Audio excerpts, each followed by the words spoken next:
E aí, fizeiros e fizeiras, tudo bem com vocês? Hoje vamos falar um pouquinho do MXRF, mas vamos compará-lo com outro fundo de papel. Sabemos que o MXRF não é unanimidade, mas ele é o mais queridinho da nossa bolsa. Sabemos também, inquestionavelmente, é um fundo muito importante, ele tem 2,3% de participação no IFIX, o volume diário de negociações ultrapassa os 6 milhões, mas sabemos que ele não é um fundo barato. Ele tem um preço acessível, o que é diferente. Mas o MXRF não é mais o mesmo. Não é mais aquele FII que vai pagar 0,70, 0,80, 0,90 de dividend yield todos os meses. Você tem o MXRF? Deixa aí para mim nos comentários. Você está satisfeito com ele? Nós vamos ver que ele não é mais o mesmo. Mas será que por isso deixou de ser um bom fundo? Para que os amantes do MXRF não achem que eu não gosto dele. Eu gosto muito. Mas ele está muito mais parecido hoje com outro fundo com o qual vamos compará-lo. Vamos fazer um comparativo dele com HGCR, um outro fundo de papel. Eu sou Alex Silva e você está no PPF, Primeiros Passos em FIIs. Seja muito bem-vindo. O CSHG Recebíveis Imobiliários, mais conhecido como HGCR, é um fundo de papel que prioritariamente investe em CRIs. Se você quer saber melhor o que é um CRI, o fluxo de um CRI, dá uma passadinha no meu último vídeo em que eu falei a respeito do BARI 11, outro fundo de papel, e lá eu apresentei um fluxograma de como funciona o investimento em CRIs. Bem, o HGCR está sendo negociado aí na casa dos R$ 97, R$ 98, tem variado um pouquinho aí nesse patamar. Seu último rendimento foi de 52 centavos, o que dá um dividend yield igualmente de 0,52. Seu patrimônio líquido é bastante considerável, mais de 1 bilhão, 1 bilhão e 300 milhões de reais, e o valor patrimonial da cota é de R$ 105. Então, se a gente pegar e dividir o preço, 97 ou 98, por 105, nós vamos chegar ao PVP de 0,93, o que significa dizer que ele está mais barato do que o que ele realmente vale. Mas será que é uma oportunidade de entrar? Isso depende muito do seu perfil. É um fundo com bastante liquidez, a gente vê ali do lado direito, em cima, mais de 25 mil negociações por dia. Lembrando que esse é o retrato deste momento, ele já chegou a ser muito mais negociado lá atrás, antes da crise. E a gente vê aí no gráfico, né, que no começo do ano, a cotação dele explodiu, chegou a R$ 134, portanto muito acima aí do valor patrimonial, que eu ilustrei com essa linha quase reta e amarela.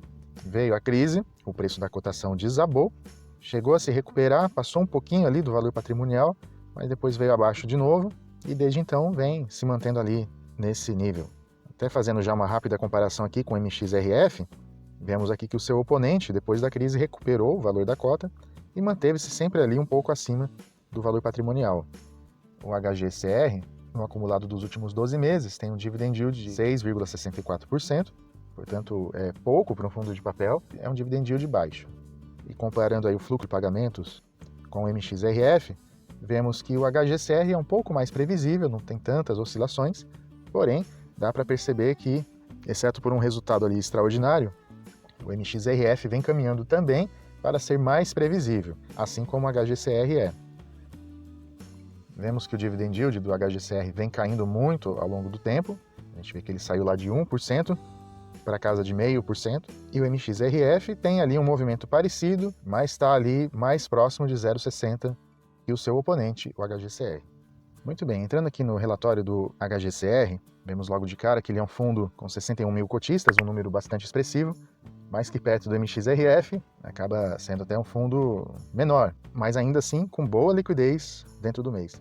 Para mim, um ponto negativo aí do HGCR é que, embora a taxa de administração seja baixa, ele tem uma taxa de performance de 20% sobre o que exceder 110% do CDI. Convenhamos que exceder o CDI não é coisa para nenhum gênio. E aí, se você tem essa taxa, toda vez que o fundo bate o seu benchmark, isso acaba refletindo no valor que você recebe da cota. Você vai receber menos dividendos. Na minha opinião, penso que talvez o benchmark deveria ser o IFIX. Aí estaria um pouco mais de acordo. Mas enfim, essa é a regra do fundo. Se você concorda, você entra. Se você não concorda, é só não comprar. E o gestor destaca aí que o fundo encerrou o último mês com 95% do patrimônio alocado, sendo que 78% estão em CRIs e 17% em cotas de outros fundos imobiliários. E da posição de CRIs, ele tem 53% atrelado ao CDI e 46% de inflação. E que o fundo não teve mais problemas em relação à crise causada pelo novo coronavírus e que no momento não tem nenhum caso de default. Aqui o que a gente viu na tela anterior, porém na forma de gráfico, dentro da carteira de CRIs, 53% está atrelado ao CDI, mais uma taxa média de 2,57, 43% IPCA mais 7, e ele tem uma pequena parcela de GPM, se ele tivesse talvez um pouco mais de GPM, poderia entregar um dividendo melhor. Aliás, falando a respeito disso, vemos que, exceto por algum mês em que teve um resultado não recorrente, o dividendo do HGCR não é lá grande coisa. Ele fica ali na casa, né, dos 40 a 50 centavos, orbitando em torno disso. Teve meses até em que foi abaixo de 40, 0,37, 0,39. Portanto, não é um fundo que você pode esperar um grande resultado. Porém, ele é um fundo bastante seguro, a gente vai ver isso já já. Aí, como está organizada a sua carteira, 73% são CRIs corporativos, 5% CRI residencial, ele tem bem pouquinho de LCI, 17% alocado em outros FIIs e um pouco mais de 4% em renda fixa. Dentro da carteira dele de FIIs, olha só quem está ali, o Bari 11. Você quer saber mais a respeito do Bari? Passa no meu último vídeo e você vai conhecer um pouquinho mais a respeito dele. Aqui as garantias desses CRIs, espalhadas aí por todo o país, por mais de 10 estados. A maior concentração está em São Paulo, aí, quase metade das operações. E aqui temos a carteira de CRIs. Vemos que são mais de 40 e a maior parte deles tem um bom rating. Opa, obrigado, agora ficou melhor para enxergar.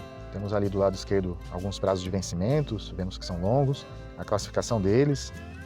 Vemos também os indexadores e o lastro, se é corporativo, se é residencial. Eu deixei o relatório aqui na descrição para você conhecer todos os detalhes, dar uma olhadinha lá. E aqui a questão da liquidez. Vemos ali que nesse último mês o valor financeiro mensal foi de 51 milhões e nesse gráfico abaixo vemos ali aquela parte azul clara, é o volume financeiro ao longo do tempo. Percebam que dezembro, janeiro, fevereiro, quando todos os fundos estavam surfando, muita gente estava comprando e vendendo o HGCR. Veio a crise, derrubou ali o volume de negociações e desde então vem se mantendo ali nesse patamar de 50 milhões, que vai dar ali talvez 2 milhões e meio por dia. E antes de entrar aqui no embate entre os dois, duas observações sobre o MXRF.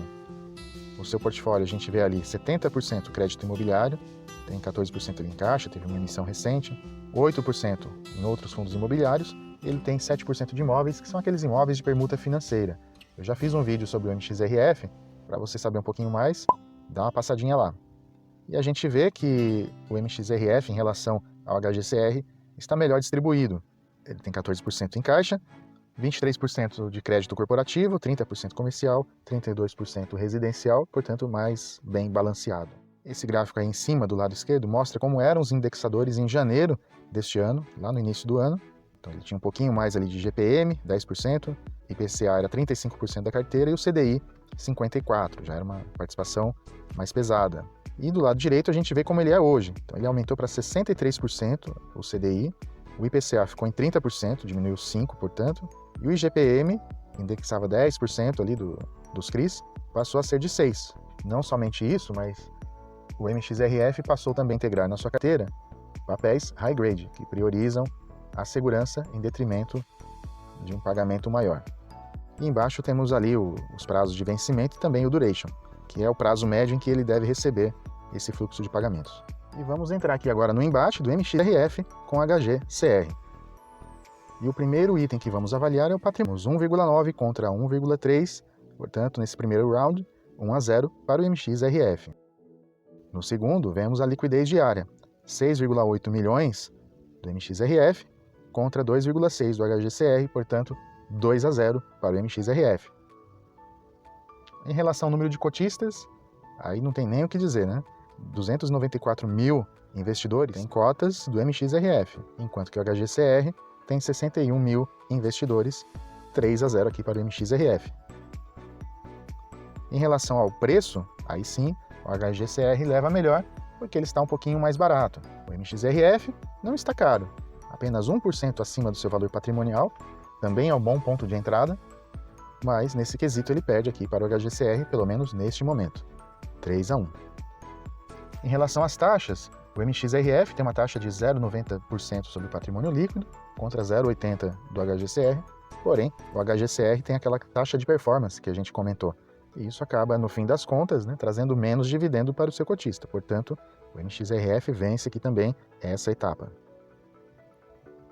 Em relação ao dividend yield dos últimos 12 meses, o MXRF teve 8,94% contra 6,67%, faltou por cento ali, aí, do HGCR. Claro que assim, nesses últimos 12 meses teve um resultado não recorrente do MXRF, mas daqui para frente, será que o MXRF vai entregar ainda um pouquinho mais? Isso somente acompanhando para saber. Mas terminamos por aqui essa batalha e o resultado é de 5-1 para o MXRF. Muito bem, chegou a hora de conceituar aqui o MXRF e também o HGCR, que nós estudamos um pouquinho mais hoje. Bom, depois dessa comparação, talvez não fique dúvida de que o MXRF está um pouco melhor em relação a alguns indicadores, mas significa que ele é necessariamente melhor? Talvez o HGCR seja um fundo de papel melhor para você, pois ele é muito seguro. Por outro lado, contudo, ele está entregando menos dividendos. Mas o MXRF está mais conservador. Nós não entramos aqui no detalhe, mas eu deixei no link da descrição o seu relatório gerencial. É interessante você comparar o fundo com o que ele era lá atrás e que hoje ele está muito mais conservador. Está priorizando os CRIs High Grade, ou seja, que tem mais segurança em troca de uma remuneração menor. Ainda assim, penso que o MXRF tem um bom nível de entrega para um risco similar ao do seu oponente. O MXRF é mais diversificado, a gente viu, são mais de 70 operações de CRIs, contra um pouco mais de 40 do HGCR. Portanto, se tivesse que conceituar aqui, mantenho o MXRF com 7 joinhas e dou 6 joinhas para o HGCR. E por hoje é isso. Se você gostou do vídeo, deixa o seu like, se inscreve, ativa o sininho para poder receber todas as notificações, lembrando que ele tem que ficar cinza, e aí sim, toda vez que sair um vídeo novo, a cada sábado, você vai ser notificado e vai conhecer um pouco mais a respeito dos FIIs junto comigo. Um bom fim de semana a todos e até o próximo sábado. Tchau!